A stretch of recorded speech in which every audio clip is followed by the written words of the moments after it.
ॐ भूर्भुवः स्वः तत्सवितुर्वरेण्यं भर्गो देवस्य धीमहि धियो यो नः प्रचोदयात्।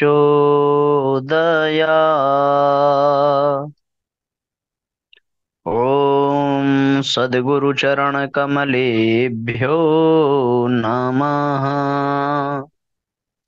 परम पूज्य गुरुदेव परम वंदनीय माता जी के सूक्ष्म संरक्षण में विराजमान ऑनलाइन दैनिक स्वाध्याय के आज के सत्र में आप सभी आत्मीय बंधुओं का बहुत बहुत स्वागत, बहुत बहुत अभिनंदन है। आइए साथियों, आज के सत्र का हम सभी शुभारंभ करें। ऑनलाइन दैनिक स्वाध्याय का आज 1329वां एपिसोड आप सब सुनने जा रहे हैं। प्रज्ञोपनिषद के प्रथम खंड के 6वें अध्याय सत्साहस संघर्ष एवं सत्साहस प्रकरण। इस अध्याय के अंतर्गत दुर्वासा ऋषि प्रश्न करता है और उत्तर देने वाले महाप्राज्ञ पिपलाद जी। दुर्वासा ऋषि ने यही प्रश्न किया है कि भगवान, इस संसार में दुष्टता, अधर्म, अन्याय है ही क्यों? भगवान इनका समूल विनाश क्यों नहीं कर देते? इनका भी सृजन परमात्मा ने क्यों किया? एक प्रश्न उनका ये है। दूसरा ये है कि जब ऐसी दुष्टता का आक्रमण हो, जब आतंक बढ़े और जब अन्याय बढ़े, तो ऐसी परिस्थिति में स्वयं की रक्षा कैसे करनी चाहिए? इसके पहले पक्ष वाले प्रश्न के उत्तर में महाप्राज्ञ पिपलाद जी कहते हैं कि वास्तव में दुष्टता का समूल विनाश भगवान इसलिए नहीं करते क्योंकि दुष्टता से बचने के लिए सज्जनता सजग रहती है और सज्जनता के प्रति उसका रुझान बढ़ता है। दुष्टता, अनीति, अन्याय न हो तो लोगों को उसके प्रति घृणा भी न होगी, और घृणा न होगी तो लोग सन्मार्ग के लिए प्रयत्न भी नहीं करेंगे। कल हम लोगों ने विस्तार पूर्वक इस पर चर्चा की थी कि कैसे यदि चोर उचक्के न हो तो व्यक्ति अपनी सामग्री, अपने सामान कहीं भी रख करके इधर उधर घूमेगा फिरेगा और स्वयं उस सामान को ढूंढने के लिए परेशान होगा। तो वो अपना सामान सुव्यवस्थित रखे और उचित समय पर तत्क्षण उसे मिले, इसमें चोर उचक्कों का भी बहुत सहयोग रहता है। उनके भय से व्यक्ति अपने सामान की सुरक्षा करता है। जो धनी है वो अपने धन का, उनको धनी होने का आभास कैसे होगा? जब कोई इस संसार में निर्धन होगा तभी तो वो धनी होने का आभास कर पाएंगे और तभी वो निर्धन की सहायता करेंगे, तभी उनके भीतर करुणा संवेदना जगेगी। इसलिए संसार के संतुलन को बनाने के लिए सज्जनता भी है तो दुष्टता भी है। दुष्टता सज्जनता की ओर प्रेरित करने के लिए है। इसका एक तरीका ये हो सकता है, यदि केवल दिन ही दिन हो तो दिन का आनंद ही समाप्त हो जाएगा। रात्रि ही दिन का आनंद प्रदान करती है। यदि रात्रि हो ही ना तो हम दिन की महत्ता, दिन की महिमा को भूल जाएंगे। आदि आदि बातें हम लोगों ने कल चर्चा में की थी। अब आइए आज के सत्र को आगे ले चला जाए। 40वें श्लोक से आज की यात्रा प्रारंभ करें। अनित्यातंक हेतुर्या घटना दुःखदायिकाः दृश्यन्ते दृश्यमानानां प्रतिरोद्धुं मनो भवेत्। अज्ञानं चाप्यभावश्च वाञ्छनीयौ मतौ तथा यद्यप्येतौ तु विद्येते परोक्षौ व्यक्तिगौ ध्रुवम्। अनयोर्हेतुना व्यक्तिः समाजश्चार्थ यंत्रणाः सहेते स भवेत् तस्मात् प्रतिरोधोऽप्यनीतिवत्। न्यायिकः प्रतिबन्धोऽस्ति विरोधे नीति पद्धतेः राजसत्य वित्तारूढध्ययेनं नेतौ रोद्धुं किमप्यहो अनयोरस्ति दायित्वं लोकसेविनरेषु हि सुधारकेषु शूरेषु तेऽग्रगादूरयन्त्विमौ प्रत्यक्षं दृश्यते हानिर्यातु साङ्क्रमणोदिता प्रत्यक्षवादिनो वाञ्छनीयता तास्तु संजगुः दूरीकर्तुं च तान्येव निरस्तास्ते भवन्ति हि विरलाः केचनैवेदं जानन्ति पुरुषास्तु यत् अग्निवज्ज्वलकानैव घुणावल्मीककास्तथा तेजसा ये च कुर्वन्ति लौहस्तभं धराशयम्। अनीति के आतंक से जो दुर्घटनाएं दृष्टिगोचर होती हैं वे ही ध्यान में आती हैं और प्रतिरोध की बात सोची जाती है, किंतु व्यक्तिगत एवं परोक्ष होते हुए भी अज्ञान तथा अभाव भी उतने ही अवांछनीय हैं। इनके कारण भी व्यक्ति तथा समाज को असह्य यंत्रणाएं सहनी पड़ती हैं, इसलिए उनका प्रतिरोध अनीति की तरह ही होना चाहिए। अनीति के विरुद्ध कानूनी प्रतिबंध है और राजसत्ता उसकी रोकथाम करती है, किंतु अज्ञान और अभाव के विरुद्ध कोई प्रत्यक्ष मोर्चा नहीं है। इसे संभालने का उत्तरदायित्व लोकसेवी सुधारक शूरवीरों के कंधे पर रहा है। उन्हें ही आगे बढ़कर इन अवांछनीयताओं को निरस्त करना होता है। आक्रमण से होने वाली हानि प्रत्यक्ष दिखती है, इसलिए प्रत्यक्षवादी उन्हीं को अवांछनीयता समझते हैं और निरस्त करने में लगे रहते हैं। यह बिरले ही जानते हैं कि आग की तरह प्रज्वलनशील न होने पर भी तेजाब, घुन, दीमक आदि भी सुदृढ़ शहतीर को धराशायी बना देते हैं। एक बड़ी महत्वपूर्ण चर्चा कल भी हुई थी साथियों, पर उस पर थोड़ा कम समय हम लोगों ने दिया था, और चर्चा ये थी कि मुख्य रूप से 3 बातें कल की चर्चा में हम लोगों को जानने को मिली थी। और वो 3 बात क्या थी कि अज्ञान अभाव भी इसी श्रेणी में आते हैं। किस श्रेणी में आते हैं? अनीति की श्रेणी में, अन्याय की श्रेणी में आते हैं। जैसे आप यहां पर देखें कि व्यायामशाला में दैनिक रूप से परस्पर जूझने से ही शरीर बलिष्ठ होता है। पराक्रम मनुष्य का महत्वपूर्ण गुण है, उसमें संघर्ष द्वारा ही उभरता है। अब संघर्ष ना हो तो पराक्रम उभरे ना, और ऐसे ही अवसर पर मनुष्य की प्रतिभा प्रखरता जागृत होती है, अन्यथा वो उससे वंचित हो जाए। जागरूकता, तत्परता और प्रखरता, ये तीनों गुण न्याय के समर्थन में अन्याय से जूझने पर ही विकसित होते हैं। यदि अन्याय से जूझना न पड़े तो जीवन में जागरूकता, तत्परता और प्रखरता, ये तीनों का कभी आगमन ही ना हो। आगे पूज्यवर लिखते हैं कि अज्ञान अभाव भी इसी श्रेणी में आते हैं। 3 देवता हैं। कौन देवता 3 है? ज्ञान है, कर्म है, औदार्य है। और 3 असुर हैं, अज्ञान, अभाव, अन्याय। अनादिकाल से इनमें ही संघर्ष चल रहा है। ज्ञान का संघर्ष अज्ञान से, पुरुषार्थ का संबंध अभाव से है, उससे संघर्ष है।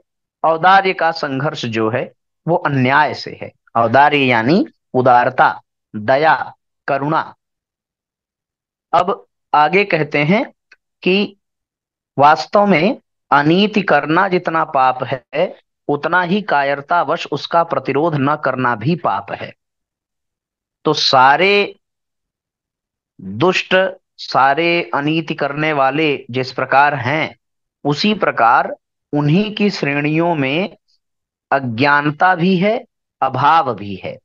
यहां एक बड़ी बात ये कही गई है कि अनीति के आतंक से जो दुर्घटना होती है वही ध्यान में रहती है, लेकिन अनीति के विरुद्ध तो कानूनी प्रतिबंध और राजसत्ता की व्यवस्था है, पर अज्ञान और अभाव के विरुद्ध कोई मोर्चा नहीं है।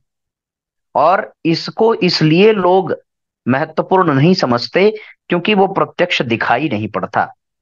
आग प्रत्यक्ष दिख रही है तो लोग सोचते हैं वो जलाने वाली है, लेकिन तेजाब में भी जलाने की, घून में और दीमक में भी सब कुछ नष्ट कर देने की क्षमता है।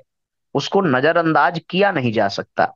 उसी प्रकार साथियों, परोक्ष होते हुए भी अज्ञान और अभाव, ये दो अवांछनीयताएं हमारे समाज में विद्यमान है। उसके विषय में आगे क्या कहते हैं हम लोग समझते चलें।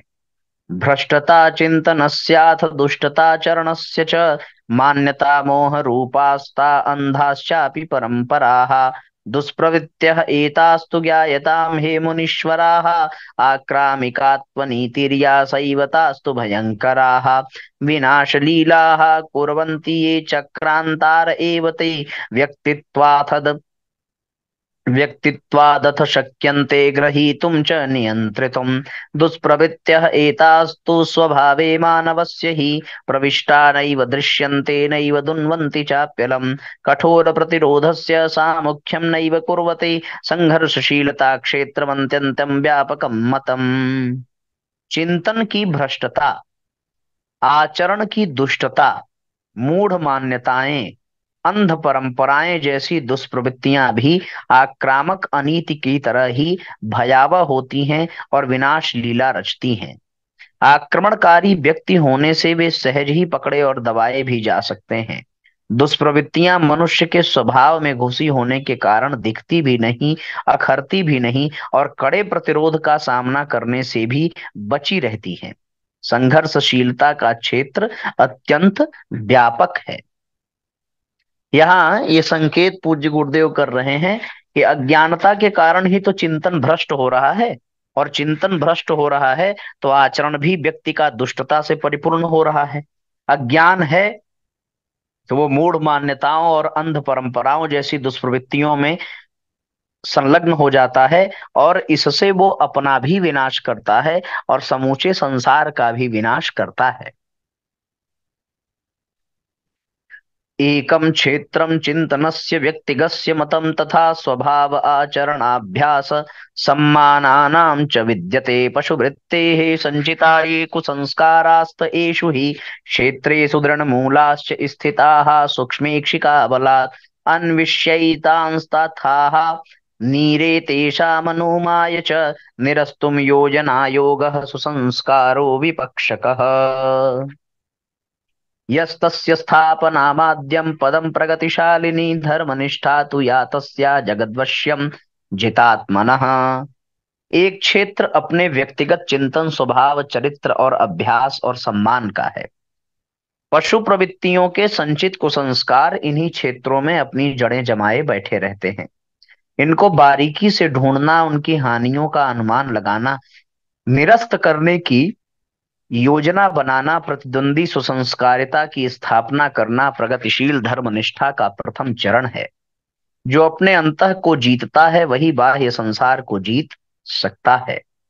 कुटुंबम तनुरिवैतत् स्नेहस्तस्मै तु दीयताम् प्रगतेः पोषणस्यापि साधनादि च दीयताम् ध्यानमुत्तरदायित्वे दीयतां ते भवन्तु हि सुयोग्याश्च समर्थाः सुसंस्काराः स्वावलम्बिनः एतदर्थं कुटुम्बस्य पारम्पर्यक्रमे मुने अपेक्षं भवति हैतत्परिवर्तनमप्यलम् अस्मै नम्रस्य मन्दस्य सौहार्दभरितस्य च विरोधशोधनस्यास्ति महत्त्वमिति मन्यताम् मोहाद्येन करिष्यन्ति नरा एतद्धि निश्चितम् स्नेहिनः परिवारस्य ते हितं साधयन्त्यहो। शरीर की तरह परिवार भी है। परिजनों को दुलार भी दिया जाए और पोषण प्रगति के साधन जुटाने में भी कमी न रखी जाए, किंतु इस उत्तरदायित्व को भी ध्यान में रखा जाए कि उनमें से प्रत्येक को सुयोग्य, समर्थ, स्वावलंबी एवं सुसंस्कारी भी बनाना है। हे मुने, इसके लिए परिवार के परंपरागत ढर्रे में बहुत कुछ परिवर्तन करना पड़ सकता है।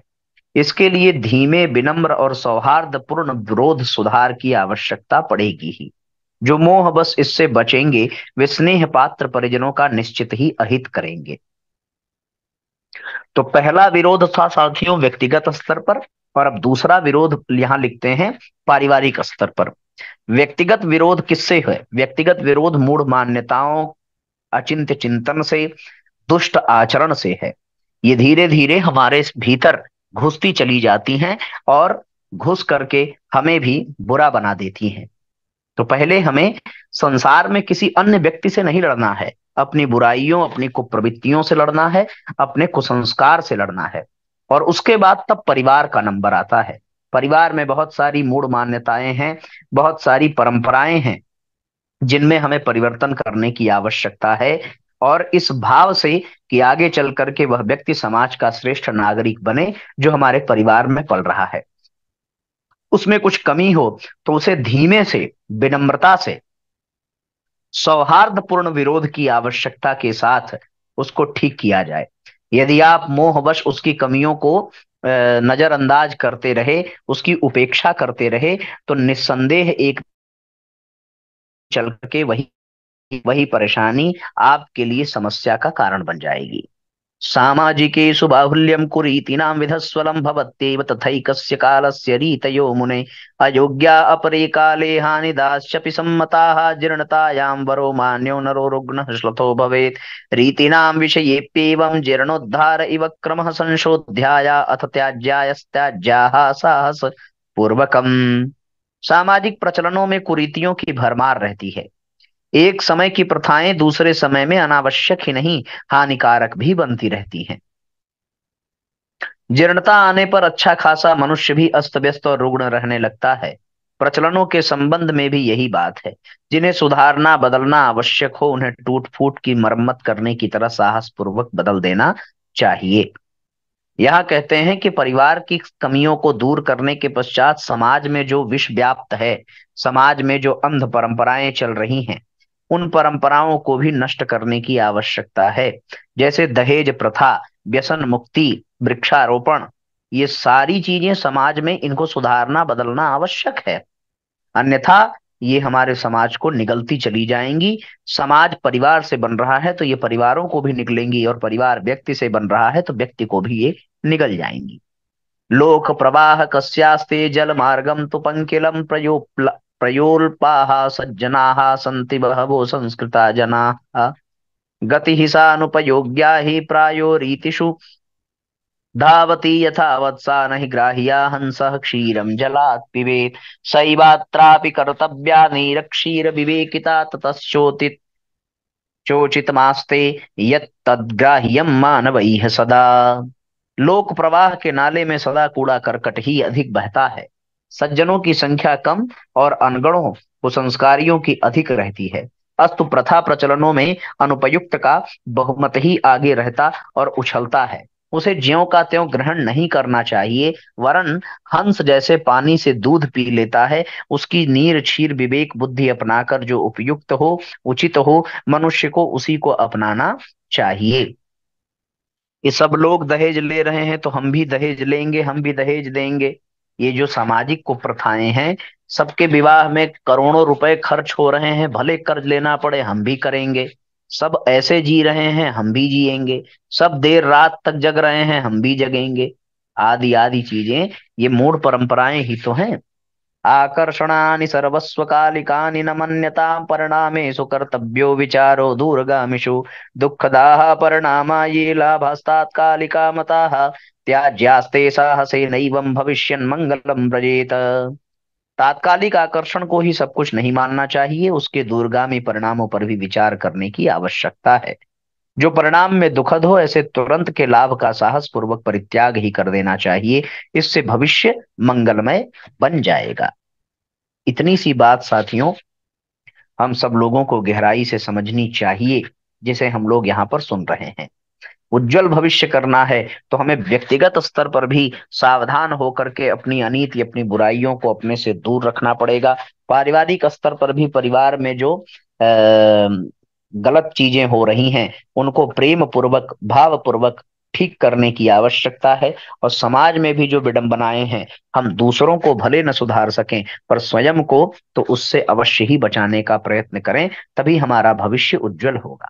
विवेक युक्तो य आस्ते परामर्शः समन्यतां बालानां वा परेषां वा नायोग्य आत्मनामपि तथ्यानां गरिमाश्लाघ्यो व्यक्त्यपेक्षतया मुने नवीनत्वं पुराणत्वं श्रेष्ठतायै न वाञ्छितम् परं द्रष्टव्यमेतद्यत् तथ्यं सत्यं किमस्ति किमस्ति च अभ्यस्तं मुत्सृष्टुं मनो भवति शङ्कितं परिवर्तन संक्लेशैर्योद्धुं नोत्सहते जनः साहसा भावतो नीतेरग्र आत्मार्पणम ध्रुवम। विवेक युक्त परामर्श छोटे और परायों का भी मानना माने, अनुपयुक्त निर्दोष निर्देश बड़ों या अपनों का भी नहीं मानना चाहिए। व्यक्तियों की तुलना में तथ्यों की गरिमा अधिक है। बात नई है या पुरानी, इस आधार पर उसे वरीयता न दी जाए, वरन ये देखा जाए कि तथ्य एवं सत्य द्वारा समर्थन किसका होता है। अभ्यस्त ढर्रे को बदलने के लिए मन कच्चा पड़ता है, उलट पुलट के झंझट से सभी बचना चाहते हैं। इस साहसहीनता के कारण अनीति के सामने सिर झुकाना पड़ता है। केवल बड़ा व्यक्ति ऐसा कह रहा है इसलिए हम न करें। प्रहलाद ने क्या माना अपने पिता की बात, भरत ने अपनी माता की बात मानी, बलि ने अपने गुरु की बात मानी। उन्होंने सत्य और तथ्य की नजाकत को समझा, समय के वक्त की पुकार को सुना उन्होंने, और ऐसा उन्होंने निर्णय किया कि आज वो ऐतिहासिक पुरुष बन गए। हमें अभ्यस्त ढर्रे को बदलने की आवश्यकता है। उलट पुलट के झंझट से यदि हम बचने का प्रयास करेंगे तो साहसी कभी नहीं होंगे और जैसे तैसे रोते बिलखते अपने जीवन को बिताने के लिए विवश होंगे। इसलिए साथियों, हमें व्यक्तिगत स्तर पर भी, पारिवारिक स्तर पर भी और सामाजिक स्तर पर भी इन कुरीतियों को, प्रवृत्तियों को हटाने की आवश्यकता है। तब जाकर के साथियों वास्तव में सही निष्कर्ष मिलेगा, सही दिशा मिलेगी और हम सब निश्चित रूप से इससे लाभान्वित होकर के अपने जीवन को धन्य बना पाएंगे।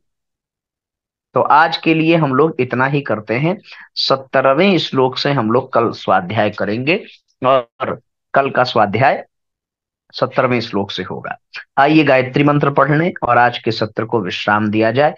ओम भूर्भुवः स्वः तत्सवितुर्वरेण्यं भर्गो देवस्य धीमहि धियो यो नः प्रचोदयात्। सभी आत्मीय बंधुओं को बहुत बहुत प्रणाम। सबका मंगल हो। सब लोग अपना अपना ध्यान रखें और साथियों आज के इस सत्र को शेयर और लाइक जरूर करिए, जिससे कि लोग समझ सकें कि दुष्टता का प्रतिकार करना कैसे है। कौन है वास्तव में दुष्ट? क्या कोई व्यक्ति है या उस व्यक्ति में छुपी हुई बुराइयां हैं, या उस व्यक्ति में, उस परिवार में, उस समाज में छिपी हुई गंदगियां हैं? उसको पहचान करके हमें संघर्ष पूर्वक अपने आप को भी बचाने की आवश्यकता है और दुनिया को भी बचाने की आवश्यकता है। सबको प्रणाम, सबको नमस्कार, शुभ रात्रि, जय राम जी।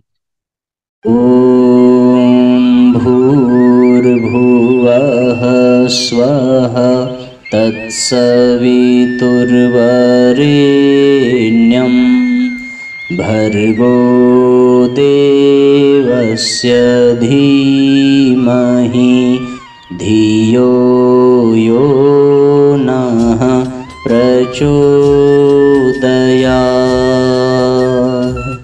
हम ईश्वर को सर्वव्यापी न्यायकारी मानकर उसके अनुशासन को अपने जीवन में उतारेंगे। शरीर को भगवान का मंदिर समझकर आत्मसंयम और नियमितता द्वारा आरोग्य की रक्षा करेंगे। मन को कुविचारों और दुर्भावनाओं से बचाए रखने के लिए स्वाध्याय एवं सत्संग की व्यवस्था रखे रहेंगे। इंद्रिय संयम, अर्थ संयम, समय संयम और विचार संयम का सतत अभ्यास करेंगे। अपने आप को समाज का एक अभिन्न अंग मानेंगे और सबके हित में अपना हित समझेंगे। मर्यादाओं को पालेंगे, वर्जनाओं से बचेंगे, नागरिक कर्तव्यों का पालन करेंगे और समाजनिष्ठ बने रहेंगे। समझदारी, ईमानदारी, जिम्मेदारी और बहादुरी को जीवन का एक अविच्छिन्न अंग मानेंगे। चारों ओर मधुरता, स्वच्छता, सादगी एवं सज्जनता का वातावरण उत्पन्न करेंगे। अनीति से प्राप्त सफलता की अपेक्षा नीति पर चलते हुए असफलता को शिरोधार्य करेंगे। मनुष्य के मूल्यांकन की कसौटी उसकी सफलताओं, योग्यताओं एवं विभूतियों को नहीं, उसके सद्विचारों और सत्कर्मों को मानेंगे। दूसरों के साथ वह व्यवहार नहीं करेंगे जो हमें अपने लिए पसंद नहीं। नर नारी परस्पर पवित्र दृष्टि रखेंगे। संसार में सत्प्रवृत्तियों के पुण्य प्रसार के लिए अपने समय, प्रभाव, ज्ञान, पुरुषार्थ एवं धन का एक अंश नियमित रूप से लगाते रहेंगे। परंपराओं की तुलना में विवेक को महत्व देंगे। सज्जनों को संगठित करने, अनीति से लोहा लेने और नवसृजन की गतिविधियों में पूरी रुचि लेंगे। राष्ट्रीय एकता एवं समता के प्रति निष्ठावान रहेंगे। जाति, लिंग, भाषा, प्रांत, संप्रदाय आदि के कारण परस्पर कोई भेदभाव न बरतेंगे। मनुष्य अपने भाग्य का निर्माता आप है। इस विश्वास के आधार पर हमारी मान्यता है कि हम उत्कृष्ट बनेंगे और दूसरों को श्रेष्ठ बनाएंगे तो युग अवश्य बदलेगा। हम बदलेंगे, युग बदलेगा। हम सुधरेंगे, युग सुधरेगा। इस तथ्य पर हमारा परिपूर्ण विश्वास है।